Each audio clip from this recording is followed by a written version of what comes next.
Nahmaduhu wa nusalli ala rasulihil karim. InsyaAllah pagi ini kita dengar beberapa buah hadis mengenai kelebihan mengasihi Allah Subhanahu wa taala. Mudah-mudahan Allah bagi taufik pada kita untuk terus mengasihi Allah Subhanahu wa taala setiap masa dan keadaan. An Abi Hurairah radhiyallahu anhu qala Rasulullah sallallahu alaihi wasallam sabaqal mufarridun. Qalu wa mal mufarridun ya Rasulullah?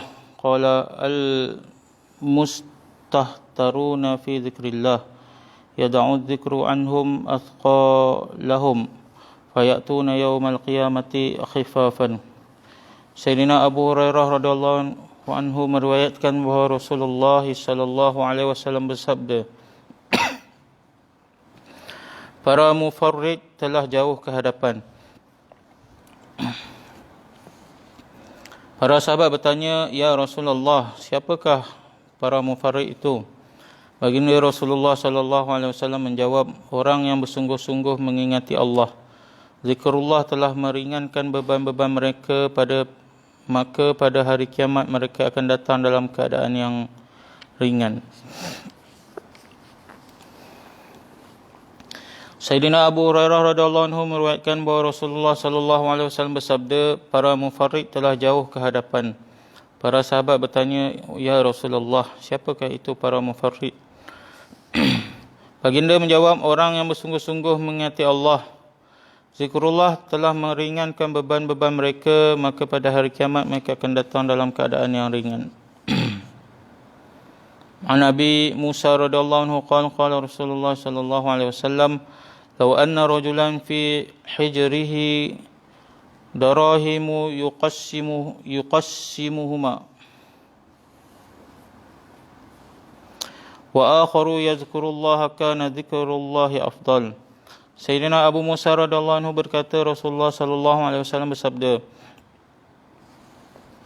jika ada dalam rebaan seseorang wang ringgit dan dia membahagi-bahagikan wang itu, manakala seorang lagi sedang berzikrullah, maka orang yang berzikrullah itu lebih afdal. Sayyidina Abu Musa radhiyallahu anhu berkata, Rasulullah sallallahu alaihi wasallam bersabda, jika ada dalam rebaan seseorang wang ringgit dan dia membahagi-bahagikan wang itu, dan manakala seorang lagi sedang berzikrullah, maka orang yang berzikrullah itu lebih afdal. An Abi Hurairah radhiyallahu anhu qala Rasulullah sallallahu alaihi wasallam, man aktsara dzikrallahi faqad bari'a minan nifaq. Sayyidina Abu Hurairah radhiyallahu anhu berkata, Rasulullah sallallahu alaihi wasallam bersabda, sesiapa yang memperbanyakkan zikrullah, ini mengasihi Allah, sesungguhnya dia telah terlepas daripada sifat kemunafikan. Sayyidina Abu Hurairah radhiyallahu anhu berkata, Rasulullah sallallahu alaihi wasallam bersabda, sesiapa yang memperbanyakkan zikrullah, mengasihi Allah, sesungguhnya dia telah terlepas daripada sifat kemunafikan. Wa Nabi Sa'idin al-Khudri anna Rasulullah sallallahu alaihi wasallam qala, la yadhkuranna Allah qaumul ala al-furushil mumahhadah yudkhiluhumul jannatil ula. Sayyidina Abu Sa'id al-Khudri meriwayatkan bahawa Rasulullah sallallahu alaihi wasallam bersabda, ramai daripada kalangan manusia yang mengasihi Allah di atas tilam-tilam yang empuk, maka Allah Subhanahu wa taala akan memasukkan mereka ke dalam tingkat syurga yang tertinggi dengan berkat zikir tersebut.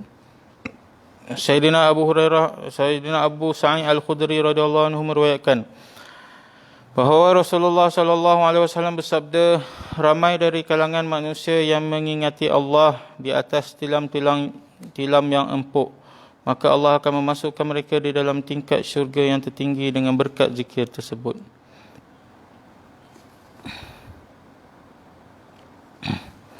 An Jabir bin Samurah radhiyallahu anhu qala, kana an-nabi sallallahu alaihi wasallam idza shalla al-fajr tarabba'a fi majlisihi hatta tatlu'a asy-syamsu hasna.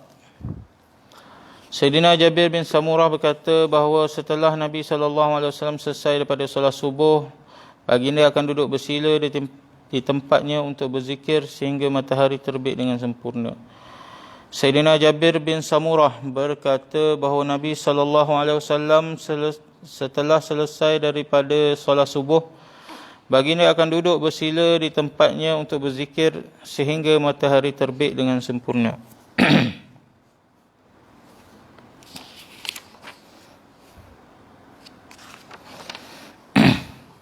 An Abi Hurairah radhiyallahu anhu wa Abi Sa'id al-Khudri radhiyallahu anhuma annahuma syahida 'ala an-nabi sallallahu alaihi wasallam annahu qala la yaqudu qaumun yadhkuruna Allah 'azza wa jalla illa haffathumul malaikah wa ghashiyatuhumur rahmah wa nazalat 'alaihimus sakinah wa dhakarahumullahu fi man 'indah.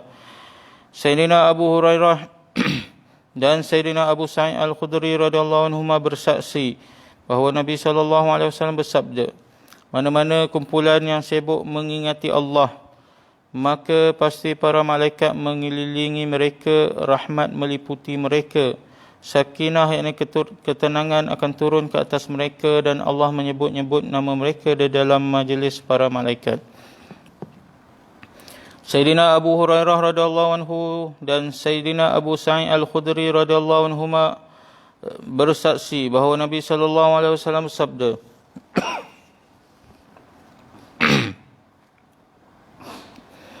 mana-mana kumpulan yang sibuk mengingati Allah Subhanahu wa taala, maka pasti para malaikat mengelilingi mereka, rahmat meliputi mereka, sakinah yakni ketenangan turun ke atas mereka, dan Allah Subhanahu wa taala akan menyebut nama mereka dalam majlis para malaikat. InsyaAllah kita telah dengar beberapa buah hadis mengenai kelebihan zikir mengingati Allah Subhanahu wa taala. Semoga Allah SWT bagi taufik pada kita untuk sentiasa mengingati Allah SWT dengan berzikir, mengaji Al-Quran, muzakarah tentang agama, majlis-majlis ilmu dan sebagainya. Mudah-mudahan kita dapat taufik untuk bersama-sama, insya-Allah. Subhanallah bihamdihi, subhanakallah, masyaallah.